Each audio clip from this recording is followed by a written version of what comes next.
Irrelevant. And we're going live also on Instagrams. So we're live on Instagram, we're live on YouTube, we're live, Aristotle Full Throttle. I'll let everybody trickle in. Every day at noon, Monday through Friday. Time is constant, but time is all relative. Welcome, everybody. Aristotle Full Throttle here. What's up, N Sloan86? I know you. I'm going to wave to you. To everybody here. Today, on Aristotle Full Throttle, we talk about movies every day, and particularly today, we're talking about buddy movies. Buddy flicks, buddy cop movies. Movies where you just love the friendship so much that you just can't wait to see them drive the car off a cliff together. If anybody knows the name of that movie. Oh, I'm squeaky. I need some oil. So many good buddy movies out there. One of my favorite movies is Casablanca. Casablanca, if you're speaking the Royal Spanish. And that movie ends with the line, I think this is the beginning of a beautiful friendship, everybody. Thelma and Louise. It's a classic. I think that's a Tony Scott film. Am I right? Or is that Ridley Scott? I get the Tony Scott films and the Ridley Scott films around the early 90s all mixed up, because there was Top Gun, which was Tony Scott, and then there was like White Squall, which was Ridley Scott. It goes back and forth between the Scotts. They were kind of, yes, that was a Ridley Scott one. That was Brad Pitt's first big role in that movie. Of course, we know Brad Pitt from 21 Jump Street before that, maybe an episode of Growing Pains. I believe Brad Pitt, correct me if I'm wrong, Brad Pitt might have been on an episode of Growing Pains along with LDC, his buddy. The friendship there, that's a real-life buddy friendship movie. Speaking of buddy movies, did you guys see Once Upon a Time in Hollywood? Because I sure did, and I liked the heck out of that movie. That's a great example of a buddy flick. Two guys, one an actor, the other his stunt double, and that is a unique relationship in Hollywood, isn't it? The actors and their stunt doubles or stand-ins. Some of these actors have stand-ins for their entire career. Could you imagine being an aspiring actor, young, and then someone comes along like, say, Jeff Bridges. Jeff Bridges is like, I need you to stand in for me because you slightly resemble me. And to the cameras, you're about my same height and coloring.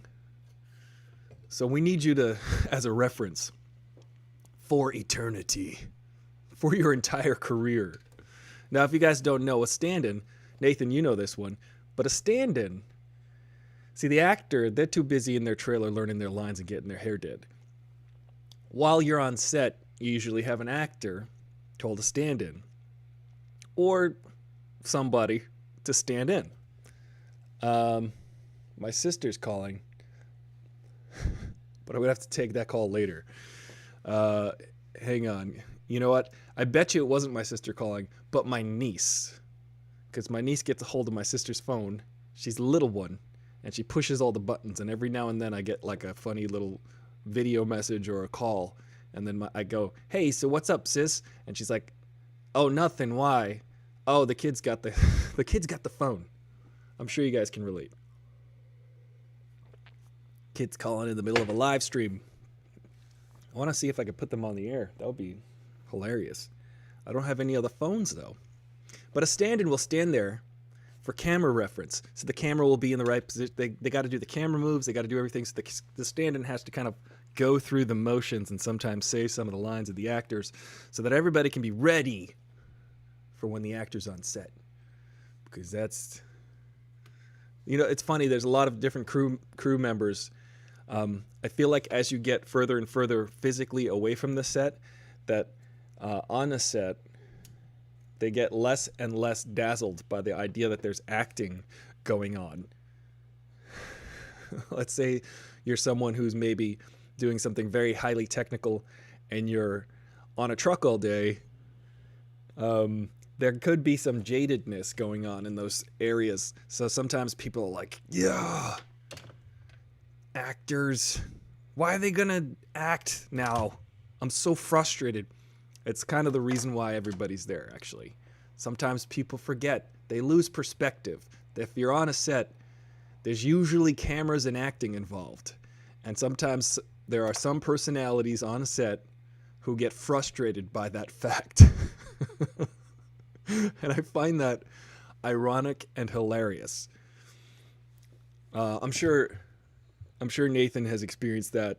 Maybe there's somebody, I'm not going to call anybody out or any particular position on a set, but there are sometimes people on a set, and that's just not the crew members. It could be like in production and stuff. They're like, ugh, what's going on here? Why they got to go ahead and do this acting and filming right now? And they kind of lose scope of the whole reason why everybody's working. And Sloan says, after a while, the only thing that excites the crew is the crafty that brings out a hot snack. That's very true. That's very true. Days can get long. Things can get weary. But if you got a good craft service person, I know a guy named Abel. He's a great craft service person. He'll come out with a hot snack after lunch, maybe a couple hours after lunch, come out with a nice hot snack. Everybody's happy now. Everybody's happy to be working now all of a sudden. They got some like nice hot chips and dip. They maybe get some ceviche. It's a little cold, but it's a good snack. You get some. I'm starting to sound like Keaton Thompson in that sketch. You get some mofongo. You get some guacamole. You get some ceviche. It's true though. That is a true statement. When you get a good crafty, they're going above and beyond, because crafty, all they got to do is put out bagged snacks and some coffee. But sometimes you get a good crafty person, they'll bring you a hot grilled cheese sandwich and cut in quarters.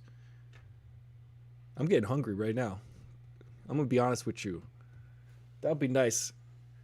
We're reminiscing and we're missing set because we work on sets a lot in Hollywood, California.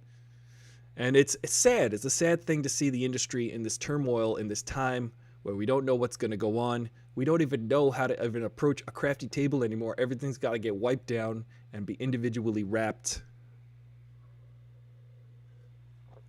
On account of the corona. Guys, be safe out there. Wash your hands. Wash your face. Cover your face. Will says, I'm sure that it takes counts mounts, the frustration swells. Yes. As they take account, yeah. The day can get long. Sometimes though, the actor is the problem. I'm gonna lay that down right now. There's an actor I worked with one time, and they wouldn't show up because they were busy hanging out with Lindsay Lohan. That's no lie. I'm not gonna call out this actor, but everybody knows Lindsay Lohan is a kind of a train wreck, so I'll call her out. But this actor was hanging out all night with Lindsay Lohan and showing up 4 hours late, so the whole day had to get turned around. It's crazy. Look at me just talking smack about set. Today we're talking about buddy films. I'll tell you who's not my buddy. This particular actor. They would show up, and then we'd have to figure out how to do the day. You got to turn the day upside down. You have a certain sequence of things. Filmmaking is herding cats in general. Filmmaking is some kind of weird alchemy where you try to do so much. You try to actually capture things. You have to stage the event. You have to light the event. You have to technically make sure everything is happening at the right time. You have to even make sure that everybody shows up. Everybody's there to do their jobs. And if everybody's not doing their jobs and not doing their jobs well, it can be a rough day. And even if everybody's doing their job and doing their job well, it can be a rough day. It's a tough job, movie making. Some people don't realize your day is 12 and a half hours long. That's a long day. Some people don't realize. They go, hey, I hate my... Listen, I'm not going to say that filmmaking is bad. You got to love it to want to do it. Because whenever I'm on a set, I'm like, I guess I'd rather not be anywhere else. This is actually where I like to be, making movies, make-em-ups, magic, Hollywood magic. So when you're there, sometimes it can be a long day, longer than others. You're just trying to get through it because sometimes it's real tough. But in the end, I do love it. But next time you're sitting there, like maybe flipping a cheeseburger or something and saying, this is horrible. That's horrible. I'm sorry. We have long enough. Kenan Thompson, yeah. Got some. Yeah, Keaton Thompson is now the new Tim Meadows. He's now the new Al Franken was on for like 25 years or something too. What's up, Dooney? Today we're talking about buddy movies. I got a little derailed by the film industry right now, but the film industry itself is kind of a magical alchemy. It's hard to make a good movie. It's hard. So whenever you see a pretty good to excellent movie, just think of how difficult it was to get everything to work and fall into place just right. But there are people, spilling water on myself, there are people who are good at their jobs, like Nathan, and make it easy, make your day easy. Buddy films, guys. I never really liked the Blues Brothers. Never really liked it. Never got the jokes. Some of the things were funny. I liked a lot of the funny stuff. I Will Have Two Chickens. That was funny. I thought that was funny as a kid. I haven't seen the Blues Brothers in forever. And the Blues Brothers 2000, forget about it. I ain't even going to watch that. Let's skip right over that.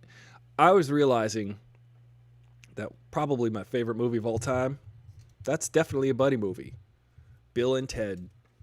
Bill and Ted's Excellent Adventure. Maybe not my favorite movie, but what? Back to the Future. That's a buddy film. Some movies you didn't even maybe know were buddy films. Jaws. Nathan. Jaws is a buddy film, isn't it? Kinda. Few buddies on a boat. Fake it till you make it. That's true, though. It's very true. In Jaws, yeah, you gotta just go ahead for it. But that's bravery. That's actually the first step. The fake it till you make it motto is true. But that's the first step. That's what you need is the chutzpah, the impetus, the strength inside to make that first step. So even while you're faking it, you're actually taking the correct first step. Bad Boys. That's a good one. I do like Bad Boys. I know I talk a lot of smack about Michael Bay on this show, but it's because Michael Bay's terrible. However, Bad Boys was pretty good. Bad Boys 2, The Rock. That's where I cut it off, because then Armageddon gets involved in Pearl Harbor and all these terrible movies, and you just go, all right, well, we're done. We're done here, Michael Bay. You had The Rock. That was good. Nicolas Cage is in that movie. The Rock. Pretty good. Pretty good movie. Also, Sean Connery with a wig.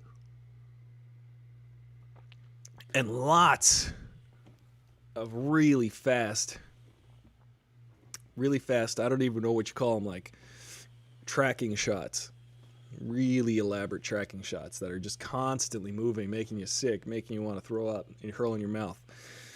But Bad Boys, great buddy movies that start those relationships that we love to see on screen, like Lethal Weapon. Before we found out about Mel Gibson's inclination for anti-Semitism and racism, what a Hollywood charmer that guy was, wasn't he? Yeah, any movie directed by Shane Black, that's what Nathan brings up. It's very true. Shane Black has got that dynamic, that bromance dynamic down to a science.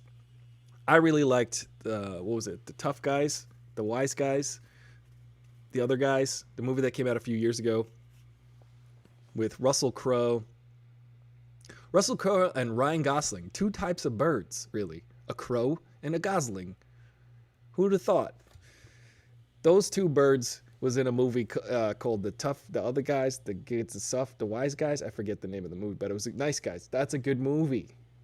I enjoy it. They're also, Shane Black also wrote and directed Kiss Kiss Bang Bang, another classic Kiss Kiss Bang Bang type of movie. It's one of them private dick movies. I'm not cursing, YouTube. It's actually a term. It really means something. The Popcorn Passport is over there on YouTube in that chat room saying, The Last Boy Scout. Yes, another Shane Black movie. Phenomenal movie, really. So much fun. There's a weird energy. Not a weird energy, a cool energy of that Shane Black. He just wrote that one, though. Tony Scott directed that. See that? How we brought that back around? I'm pretty sure Tony Scott directed The Last Boy Scout. If I'm wrong, may I be struck down by ball lightning, by fro-shaped lightning. But there's a dynamic that Shane Black creates in his writing between actors and characters, and it's definitely present in The Last Boy Scout, in the Lethal Weapon movies. He created those characters. He didn't write the subsequent sequels, I don't think, but he did create these characters, and that dynamic becomes easy for writers to kind of play with. And particularly when the actors really own the characters like they do in Lethal Weapon, Murtaugh and Riggs, they can really lean into improv and understanding how these characters would work together, which is fantastic. Pulp Fiction and The Professional. Pulp Fiction is definitely a buddy movie. Ice Cube movies, other than Ice Cube. I've been like getting into the Friday movies again, because when I was a kid, I haven't actually seen Friday After Next. I don't know if how many Fridays there are, but I believe there are 3. And Chris Tucker left the Friday series, and Mike Epps took over his role, but not his character. I think that the Friday movie was classic. Bye, Felicia. Thor Ragnarok is definitely a buddy movie. The Hulk and Thor, so fun. I love the improvised moments in Thor Ragnarok. Starting a new group together. We're going to be called the Revengers. The Revengers. And then there's actually a moment when Chris Hemsworth pulls that improv on Mark Ruffalo. Mark Ruffalo's not ready for it, and he's just kind of like, I haven't thought about it yet. He's kind of deer in the headlights, but it's a great moment that they just leave in the movie, because why not? It's actually funny. Yeah, Last Boy Scout is a great call. Popcorn Passport. Thank you for mentioning that one. Last Boy Scout. Oof, friggin' been a minute since I saw that one. But remember, he throws the football, they shoot it. I remember that. He got shot through the hand, though. He's a quarterback, and he gets... See, the one thing that bothered me about The Last Boy Scout, let's talk about this for a second, is that Damon Wayans gets shot through the hand in part of the movie, I think, or gets stabbed. I forget what happens. And then he's still able to throw a perfect spiral. That part, I'm like, all right, Hollywood, okay, fine. My favorite line in that movie, anybody know it? It's a classic line. And when you're watching that movie for the first time, The Last Boy Scout, it's a great moment, because you're just like, this is so, I don't even know, just like a meat and potatoes, like buddy flick moment. What would you call it? Just kind of a classic. It's on the nose, but it's on the nose, but it's perfect. It's the perfect moment for Hollywood to actually have realized on a screen. I don't think that people ever really thought, yes, exactly, Will got it. Will nailed it. Will's inside my head. You're inside my head, Will. Touch me again and I'll kill you. It's such a classic moment. It's so telegraphed, but it lands so perfectly. Touch me again and I'll kill you. That's playing right into Bruce Willis's persona of the time. Because remember, there's a similar moment like that in Die Hard when the guy's like, if you ever get the chance to kill someone, don't hesitate. And then he's like, thanks for the advice. That's like his cool, calm, and collected murdering self. That's his personality. That's Bruce Willis, early 90s. Will murder you with a katana and drive off on a motorcycle because he's cool. Touch me again and I'll kill you. I circumvented it. I learned the term circumvent from The Last Boy Scout. We could do a whole show on The Last Boy Scout.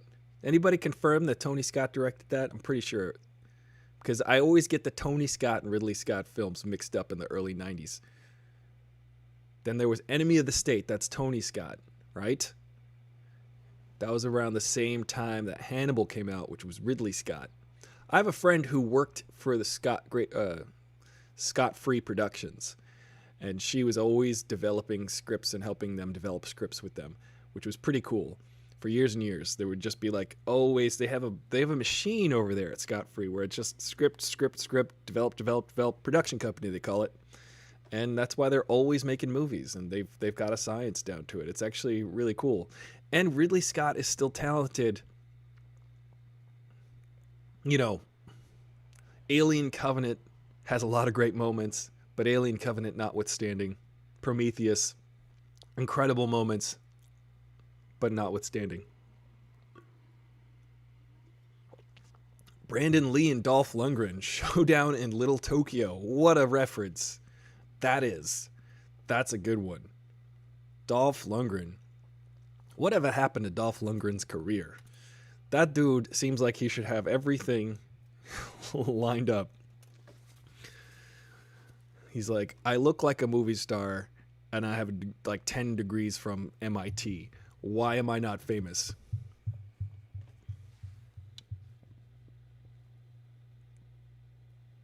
Marlon Brando and Shawn Wayans did somebody.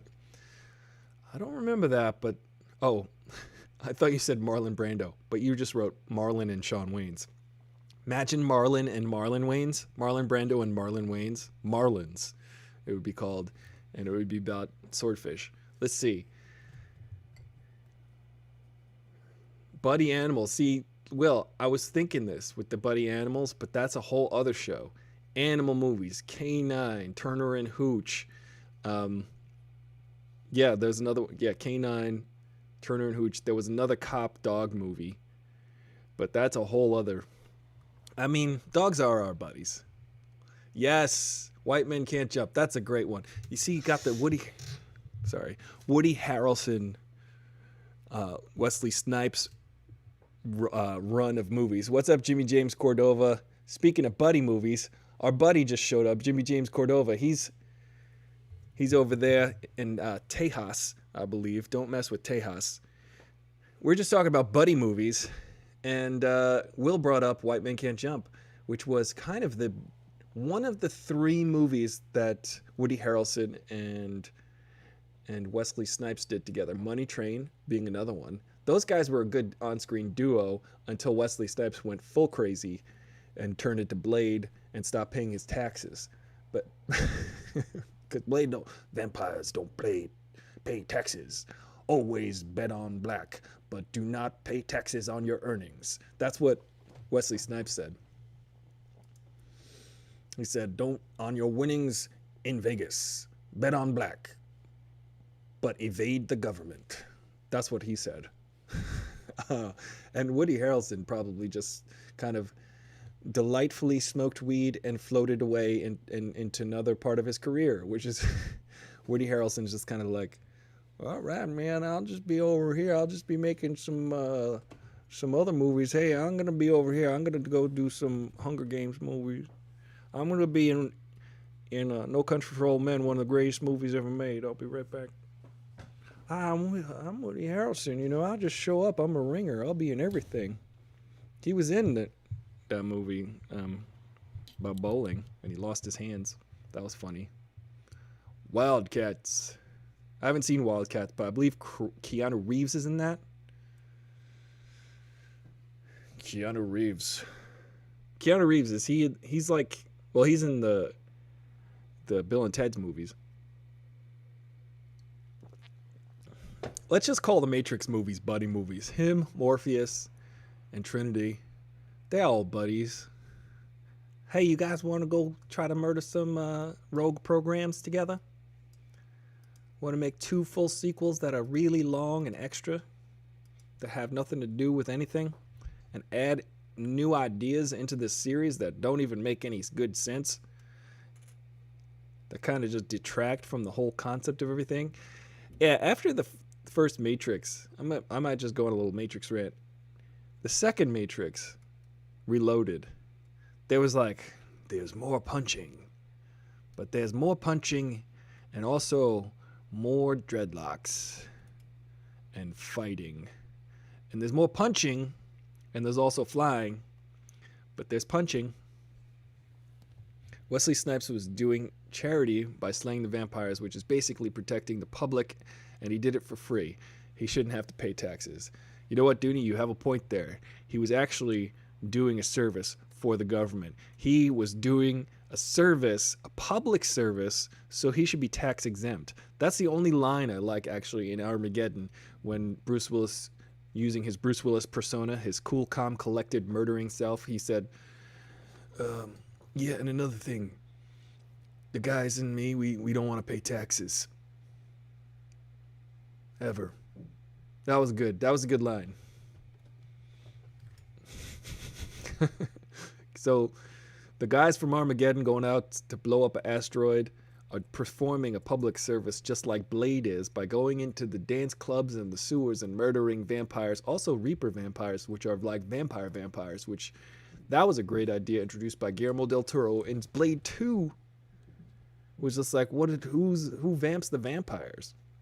Who watches the Watchmen? Who vamps the vampires? Wildcats is Goldie Hawn, that's right.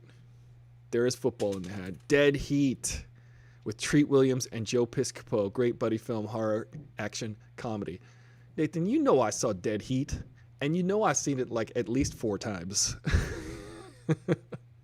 Joe Piscopo. I actually brought up Dead Heat a couple weeks ago on this show. I said, hey, if you ever want to watch a good zombie buddy cop movie with Treat Williams, you got to check out Dead Heat, because that is a buddy cop movie where there's a reanimation device that brings you back from the dead. So if you ever seen a zombie cop he's trying to go after unfinished business, and Joe Piscopo trying to take off with his career, because Joe Piscopo was an interesting cat, interesting fella, very muscular comedian.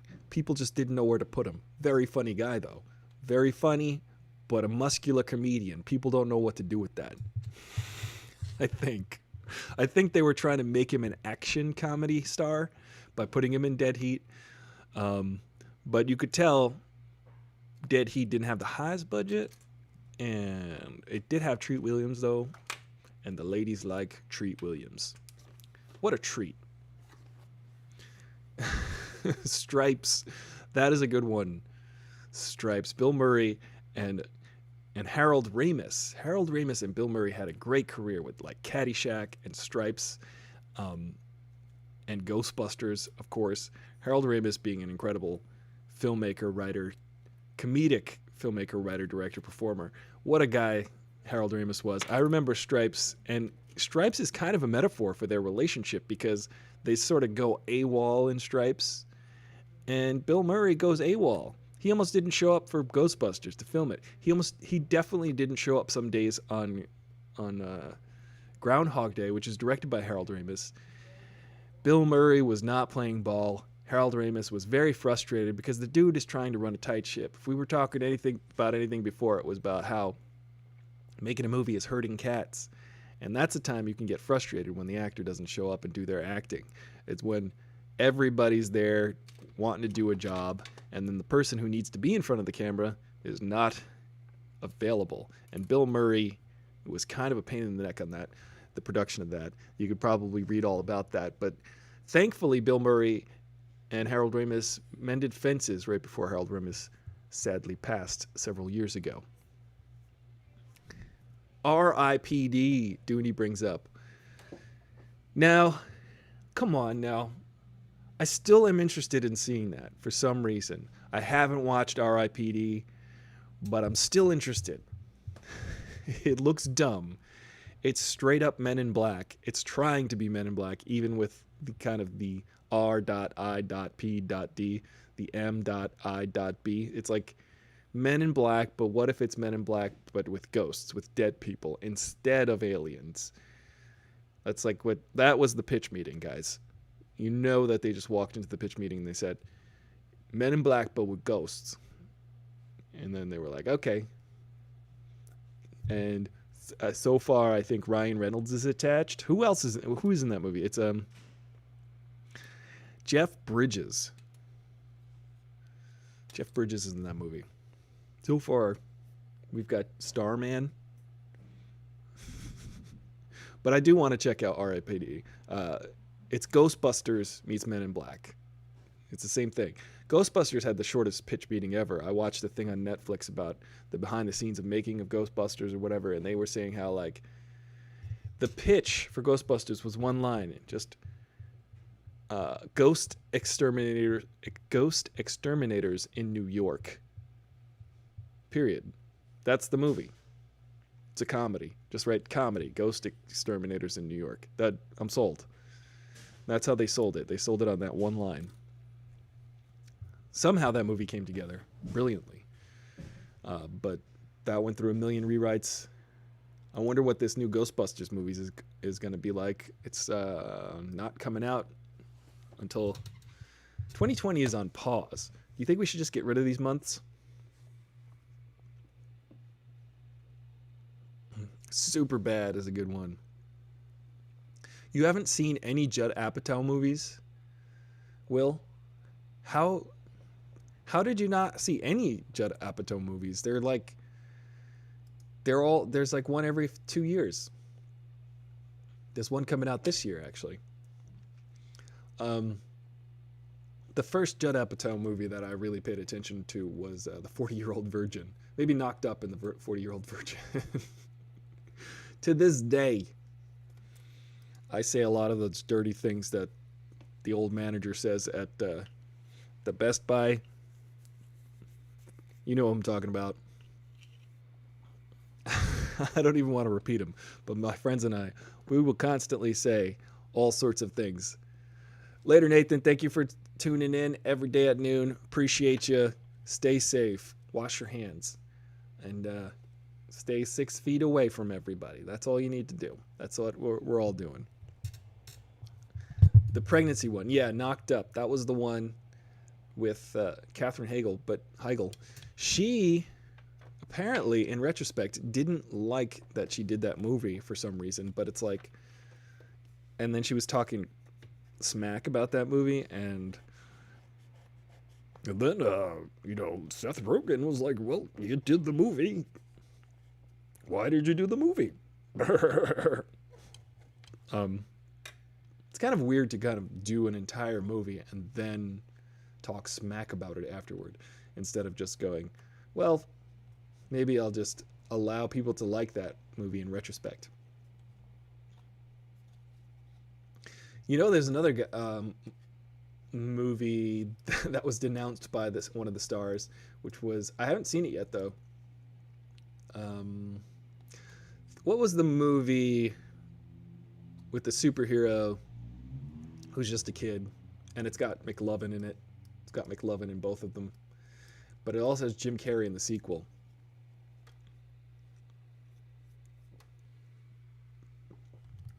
Jim Carrey in the sequel plays kind of a militant guy with lots of guns. And then after he did the movie, he completely regretted it and then denounced it. He's like, I don't want people to see this movie that I'm in, that I got paid to be in. But maybe he could have just given up his salary. What's up, Tatiana Wilkinson? I see you. I see you sitting down in the back. Eddie Murphy. Yeah, Ghostbusters was originally written for Eddie Murphy. Eddie Murphy was supposed to play the Winston part, but then they reduced the role because Eddie Murphy turned it down because he didn't like the fact that the role was that big. And then they expanded it a little bit more once they got Winston. I call him Winston Zeddemore, but his name is Ernie Hudson. Once they got him on board, then they kind of finagled it. And then Bill Murray didn't agree to come back. Kick-Ass, that's the name of the movie. Bill Murray didn't agree to come back to the sequel for Ghostbusters unless they gave Ernie Hudson more of a role, because they were just sort of marginalizing his role, which I think his role is very important in the Ghostbusters because he represents the guy that we all are, joining these nutcases, and he's the only sane, cool, calm, and collected guy who's in it for the paycheck, who's like, listen, I'm a hard worker, I'll show up, I'll do the job. all y'all nutcases can fight amongst yourselves, but I will translate this directly to the everyman. 48 hours. Eddie Murphy, that's exactly right. Eddie Murphy actually didn't do Ghostbusters because he was offered Beverly Hills Cop. So he went ahead and did Beverly Hills Cop, but of course he did 48 Hours, and he did another 48 Hours with Nick Nolte. Nick Nolte, who plays Squeal in The Mandalorian. I don't know if you guys watched Mandalorian, but he played the little guy that was talked like this. He was really good. What was his name? Queel. That's it. But those movies were fun. Obviously, Eddie Murphy bringing his comedy stylings to 48 Hours when he was singing Roxanne in the prison cell. Now everybody thinks of that song. They think of Eddie Murphy. That's what I do anyway. Every time I hear that song Roxanne, I'm like, Eddie Murphy in a jail cell listening to his tape over and over again for years and years and years, but really singing it loudly just to annoy the people. How come they give you a tape deck when you're in prison? How come they do that? He can break out with that. Kick ass. Eddie Murphy. Then he just kind of became a buddy of himself in all of his movies. After that, he's just like every character on screen. Whenever you watch an Eddie Murphy movie, he's every guy. Coming to America, that's a buddy movie. Him and Arsenio. They're walking around Queens trying to find his queen. That's hilarious. Oh, yeah, Nick Nolte was in The Mandalorian. Oh, dude, you got to watch Mandalorian. That's a good movie. That's a good show. I said that's a good movie because it's better than the movies. The show is better. It's a better realized thing, or at least it feels like the world of Star Wars way more than the movies. And the cool thing about The Mandalorian is the background is all these LEDs and stuff. Now that they're going to do this new kind of like insular types of filmmaking, which probably is going to be helpful for people post-coronavirus to stay clean and stay indoors and stay among known individuals. But now they can create an entire soundstage of a dome of just LED backgrounds, basically flat screen TVs in every single direction. So when you're looking around and the camera's moving around, the background is real. It looks real. And then the VFX artists can actually change the background accordingly on the computer in like the next room and update your entire background. So you don't need any. It's kind of like it's a give and a take. It's an incredibly new advanced form of filmmaking, but at the same time, you're sort of taking jobs away from set builders and stuff like that. So now people got to find new jobs. Everything is reorganizing. Guys, the way of the future really is to just learn how to use your computers. That's pretty much it. Everything is going to be built digitally. So get good at Minecraft, get good at all of these video games, because that's how we're going to control the future. Your worth is going to be based on your TikTok. Your TikTok account going to dictate your worthiness in society, which is sad. What's up, bro, man? We're just getting real right now on Aristotle Full Throttle every day at noon.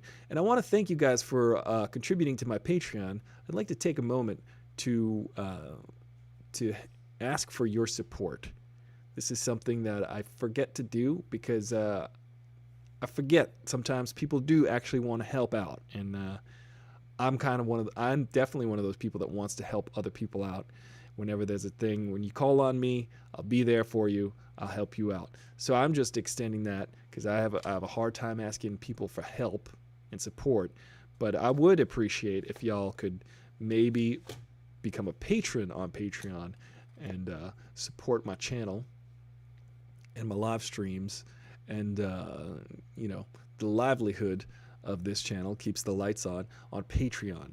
Aristotle Full Throttle on Patreon. So patreon.com/Aristotle Full Throttle. And you can pledge like $1 a month, $2 a month, $5 a month, $100 a month if you want. That would help. That would help feed me, Seymour. Feed me all night long. Thank you for that station identification, for that moment. I appreciate you. Moving on with the show. Every day at noon, Monday through Friday, Pacific Standard Time, we talk about movies. Today we're talking about buddy movies. And Star Trek movies are buddy movies. All the Star Treks. Think about it. It's Kirk and Spock. Kirk, Spock, and Bones. Sometimes you can have a buddy movie that's just 2 people. Sometimes you can have a buddy movie that's 3 people. Sometimes you could have a buddy movie with a real person and a dead guy. Sometimes you could have a buddy movie with 2 real people and a dead guy. Like Weekend at Bernie's, that's a buddy movie. But you know what else is a buddy movie that... sorry for the squeaking. The movie with Paul Dano and the dead version and the dead Harry Potter movie, that one. I forget the name of that movie, but that's a buddy movie, isn't it? I ain't seen it. Yeah, ensemble buddy movies. Because then you have a bigger dynamic. Ghostbusters, buddy movie. The Hangover, Bridesmaids. It's very true. It's very true. Oh, Golden Child, Vampire in Brooklyn. These are classic Eddie Murphys. Eddie Murphy, classic. It's kind of tough because Eddie Murphy's he's like a force of nature, guys. I was watching him host Saturday Night Live last December when he came back for his big comeback host. Now, if you remember on Saturday Night Live, Eddie Murphy wasn't there back in the day. I mean, Eddie Murphy was there when Lorne Michaels, the producer, wasn't there. Lorne Michaels had left for a few years. That's the years Eddie Murphy was there. Lorne Michaels, the producer of Saturday Night Live, he left. There was another producer, and Saturday Night Live became really popular because Eddie Murphy. Now, if you watched when Eddie Murphy hosted recently, it was pretty phenomenal because that dude, that guy, just takes over. He just takes over the whole vibe. He takes over the whole show. It becomes the Eddie show. And I think that we don't really see that much anymore with certain talent. But a talent like Eddie Murphy, it's just like, all right, it's the Eddie Murphy show. Let's just go. Let's do it. I think the Avengers, Bruman is asking, do the Avengers count as buddy movies? I would say that Thor Ragnarok counts as a buddy movie, but the Avengers might be more of an ensemble piece. Logan is a buddy movie. Logan got that little kid, and also Professor X. They buddies in that. But is the Avengers ensemble or buddy? Because I feel like there might be that like tight bond between 2 characters. 2 to 3 characters that we only see. Oh, you know what's a buddy movie? Stand By Me. Y'all see that? You got like 4 iconic actors in there, including Jerry O'Connell.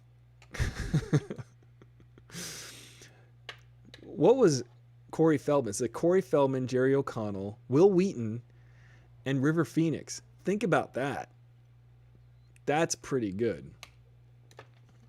I agree with you, Will.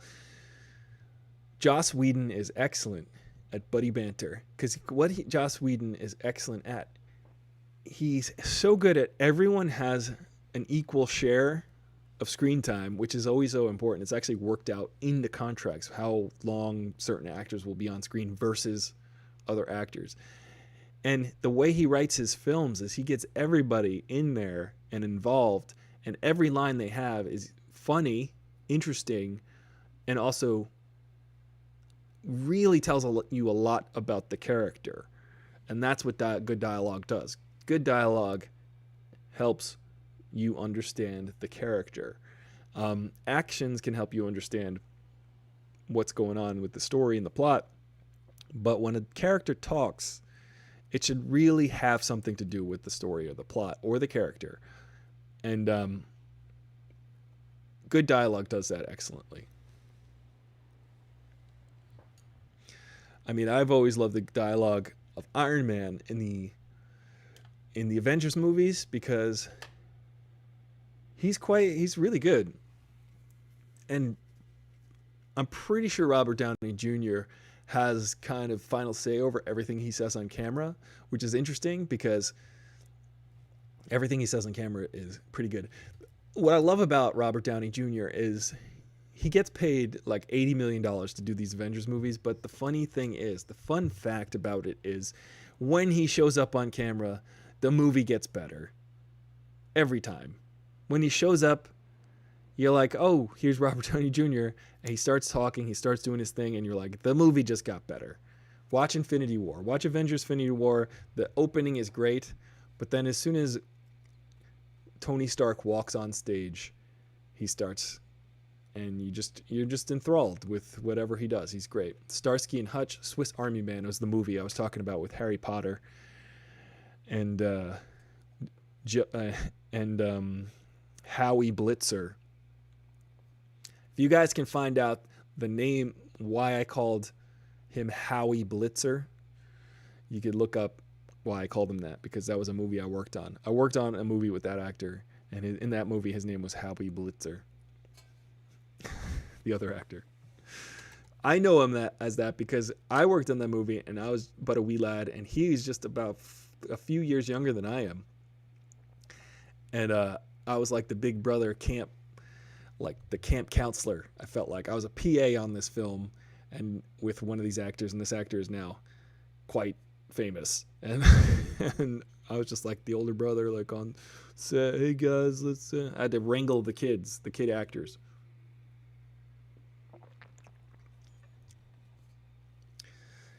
Yeah. Popcorn Passport, that might be a stretch. Aliens, Ripley and the Monster. They weren't quite buddies, but Ripley did become buddies with Newt, I'd say. Newt and Bishop. Bishop could have been a real good buddy movie if they had made the next Alien movie with Bishop, but they just trashed him and he showed up as a broken robot in the halfway through that Alien 3 movie. Sandra Bullock, yeah, she is good for a buddy movie or 7. Yeah, is Speed a buddy movie? Nah, Speed is like they're kind of thrown into the situation, but then do they become lovers? I feel like they ought to. What about buddy movies? You know, it's funny. I think one of the best tropes of a buddy movie is when they first meet each other, they hate each other. That's like my favorite thing. That's why I liked Solo, the movie Solo. When Han Solo first meets Chewbacca, it's pretty incredible because Chewbacca straight up is going to murder Han Solo and eat him. That was his only intention, and then they became friends because Han Solo could magically speak Wookiee. I mean, if you speak Wookiee, then you can like plan a breakout by the monster that's going to eat you. Just makes you think how many people that Chewbacca ate while he was down there. How many human beings that Chewbacca was murdering and eating. Gotta feed your Wookiee. They hadn't fed him in days, they said. Demolition Man. That's another one with Wesley Snipes. They're going to make another Demolition Man, by the way. I heard. Batman versus Superman. That's the anti-buddy movie. Because Batman, look, that movie has some cool stuff in it, but I always get on the case of Batman versus Superman because they didn't have to fight. I needed a better reason for them to fight. I needed Batman and Superman to be a better reason to fight. Batman set up the booby traps to capture Superman and lure him in and fight him and win and beat him. However, they didn't need to do that because Superman shows up and he's like, listen, I just need to tell you something. And then Batman had the Miami sound machines and lasers and all kinds of kryptonite dust. And he was like, I gotta fight you now, Superman, because we here today to fight. I came here to fight. I'm Batman. But Batman is too much of a strategist. You definitely know Batman gonna listen to Superman first and be like, is Superman telling me the truth or what? No, he just wants to straight up murder him for some stupid reason in that movie, and it's not a good enough reason, I don't think. I think that Superman and Batman should have had a real compelling reason to fight, a true misunderstanding, a true difference in a point of view that made them completely at odds and then finally have to join forces at the end against Doomsday, which I thought I was fine with them reanimating Zod and turning him into a Doomsday. However, yeah, that was dumb. They needed better reasons to fight. They didn't need Martha, yo mama. Yeah, I think Batman versus Superman is got entertaining points. However, I'm disappointed in the motivation to fight. They needed a better reason to get on each other's nerve, on each other's last nerve, that is. But there's so many great buddy movies. Wayne's World. Do you guys remember Wayne's World? I haven't seen Apocalypse War, the Justice League Apocalypse War yet, but I got to catch up on that. I did see the Justice League film, which I thought it was perfectly fine. It was okay. It wasn't great, but it was okay. It had its moments. Joss Whedon came in. People want to release the Snyder Cut. What do you think's in the Snyder Cut of that movie? Do you think there's anything extra, like Superman in the black suit? I don't even think you can't even put together a movie from the Snyder Cut, because I feel like he left halfway through production on that, and then they just went in a whole different direction when they rehired Joss Whedon to finish that film. I feel like we don't know what's in the Snyder Cut because there ain't no Snyder Cut.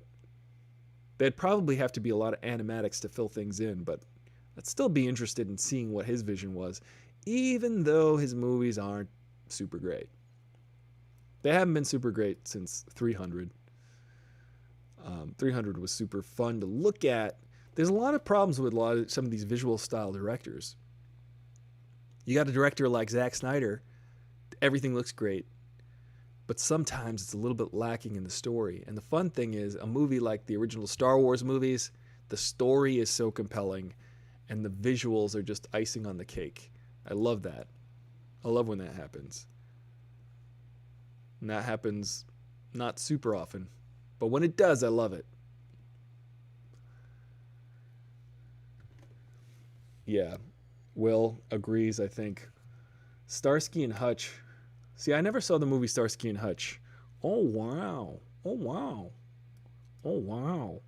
That's got, of course, Luke Wilson, Owen Wilson. I mean, which one is that? Which Wilson is that? Luke or Owen? I think it's Owen. I did watch all of the Wes Anderson movies. It might surprise you to know that Owen Wilson co-wrote all of the Wes Anderson movies, basically. He's a co-writer on those movies. Ooh, Darkseid is in the Snyder Cut. That's interesting. What they want us to believe is that there is no Snyder Cut, so they can have a reason not to release it, to realize it. Yeah, you know what? I'm hearing that HBO now next year might want to release the Snyder Cut, so maybe they're working on it. But the actors in the movie are like, release the Snyder Cut. Maybe they like Snyder. Snyder seems like a cool guy. He seems like a really good artist. And I'm a fan of Snyder, and I wish... Sorry, I'm getting some notifications here. But I am a big fan of Zack Snyder's visuals because he's really good at... But I got to tell you, Batman vs. Superman was a lot of slow motion. It's part of Zack Snyder's visual style is including a lot of slow motion in his shots. So that beginning shot, the beginning of the Martha and Thomas Wayne getting murdered sequence, which we've seen 1,000 times in the movies, I bet you that movie... Batman vs. Superman would not be 3 hours plus if there wasn't so much damn slow motion in it. It'd probably be about 30 minutes. Just so much slow motion.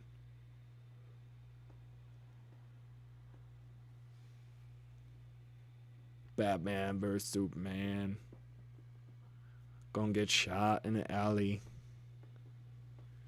Pearl necklace on the ground. Getting shot, hands like this. No. Lots of slow-mo gun. It's like 40 minutes of that. But Darkseid. Ooh, if Darkseid was supposed to be in that movie. Wow. That's crazy. Because it was just turned out to be Steppenwolf, who was just a big computer guy, who just was like, I want to kill everybody because I just want to. Damn it. Because he's bored in the house. He's bored in the house. And he's bored in the house. Darkseid didn't need no whole army. Yeah, Darkseid could have been like Thanos, but I think they were like, Thanos coming out in the Marvel movies, so we can't just keep doing that. That's what happens is the Marvel movies are so ahead of the game that they had to change the whole X-Men Dark Phoenix movie. They had to change that whole movie around because Captain Marvel came out, and basically both movies, because they're done by different studios, they were both going to feature shape-shifting aliens, which are called the Skrulls. They were going to introduce both of them in both movies. And then the ending of the movie was going to be like this big thing where she becomes super powerful and takes down a spaceship. And that's basically the ending of Captain Marvel. So the two movies were so similar that Fox, 20th Century Fox, which owns the X-Men, was like, all right, we got to just refilm this whole movie because we got a leaked script of this new Marvel movie that's coming out pretty much the same week. So we need to change our movie because our movies are going to be too similar and people are going to not want to give us any money anymore. But I just say to 20th Century Fox and to Sony and to everybody else who owns different parts of the Marvel universe, just say, hey guys, just give it to Marvel. Because they got the whole thing under one roof and they're working it out pretty good. They're working out how all the interconnectedness can work and everything can have its own style and flavor. But the stories have to start off where we left in the last movie. Then you can go on a total misadventure, but then you have to end up in a spot where the next movie can take place. So I think Marvel's much better at doing that than any other studio, frankly. Django Unchained and The Dentist. That's true. However, The Dentist is the same as the character that Christoph Waltz plays. I feel like he's the exact same yet opposite. They're both bounty hunters, essentially. So Christoph Waltz just plays a really highly intellectual bounty hunter in both Django Unchained and Inglourious Bastards. Steppenwolf is the uncle, but yet serves his nephew. They have a strange family dynamic. I just thought Steppenwolf was born to be wild. Pretty sure Spirit is cutting my bandwidth. Uh-oh. You ain't want to cut your bandwidth in half. You need your bandwidth. Steppenwolf is the uncle. Selfie City, what's up? We're talking about movies like we do every day.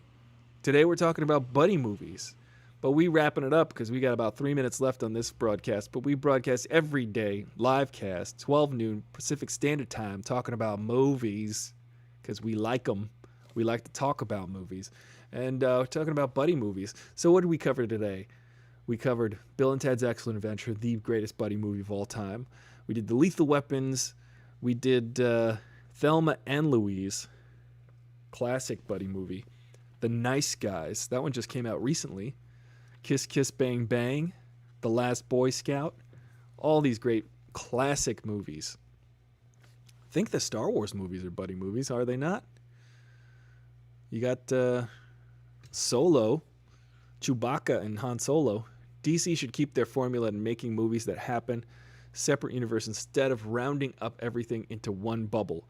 Yeah, that would be cool. True Detective. That is a good buddy TV show. That first season of True Detective on HBO, I really enjoyed the heck out of that. Woody Harrelson and Matthew McConaughey should always be brothers in everything. They should just legally become brothers. Kiss Kiss Bang Bang, classic movie. I like when they got the drop on that guy and he's like, that shit is, what you just said is vague. And he's like, yeah, aren't you supposed to say it this way? It's a hilarious scene that I can't quite remember, but they're basically ridiculing one of the characters' choice of words. Because, oh yeah, he's like, try to imagine a bullet in your brain. And he's like, that's vague. He's like, what do you mean? He's like, how can I imagine a bullet in my brain? Yes, I can in the abstract. Or do you mean like you putting a bullet in my brain, imagining that? You got to be more clear when you're threatening to murder somebody. That was basically the lesson we learned in that. 30 seconds left on the live stream on Instagram. Guys, if you want to jump over to AristotleFullThrottle.com, You can catch me wrapping up the show in the next 5 minutes or so on the live stream. Otherwise, you can catch a live stream every day at noon. You can catch the replay of this one, start it over to the beginning, see all the comedy and hijinks that went down. See how much we talked about Eddie Murphy, because, you know, he is GOAT. He is the GOAT. Oh, this is what always happens. My connection always dies. Share to IGTV. Eddie Murphy is the GOAT. Guys, we're still here on YouTube. However, Popcorn Passport, you did a great job contributing today. You got an A for the day. We got Will, we got Tatiana, we got our regulars hanging out here. Every day at noon is actually quite fun. We just, we indulge in one of our greatest pastimes, which is movies, and some of the fun things that we can learn from them, some of the fun things we can share about them. And I appreciate you guys taking the time to spend with me, spending my time with you. It's not being spent, it's being earned. We're enjoying it. Twins. How did we not bring up Twins? And wasn't there like sort of the spiritual sequel to Twins, which was the one where Arnold Schwarzenegger becomes pregnant? What was it called? It's called Yo Mama, I think. I forget the name of the sequel. Oh, that's a funny face. I'll put it on that one. Well, thank you guys for joining me. Thank you guys every day. Django, great movie. I enjoy that movie. It gets a little disturbing, but it's fun. I had so much fun today, like we do every day. Either tomorrow or Thursday, I may skip a show, or I may do the show from my car, because I might go for a long drive to see the ocean. Because I need to see the ocean regularly when it's warm out, because I live in Los Angeles, and I miss the sea. I've been home a lot. I know we all have been, but we're doing what we can. We're doing what we can to mitigate this problem, and I think we're doing a good job. Triplets with Murphy. Oh, nice. Oh, that I would see that. Twins and triplets. That's hilarious. I think I did hear about that. Eddie Murphy being all the funny stuff left over, I guess. That would be an interesting move. I would love to see triplets with Eddie Murphy. Arnold has become quite the funny actor since then. Arnold he's figured. I don't know if he's quite figured out why he's funny, but at least he knows how to be funny. Probably since Kindergarten Cop and Twins, he got his comedy chops going. But he was also funny in True Lies. A coffee maker. Well, with that, guys, thank you so much for joining me. I'm Aristotle, Full Throttle, your bro in the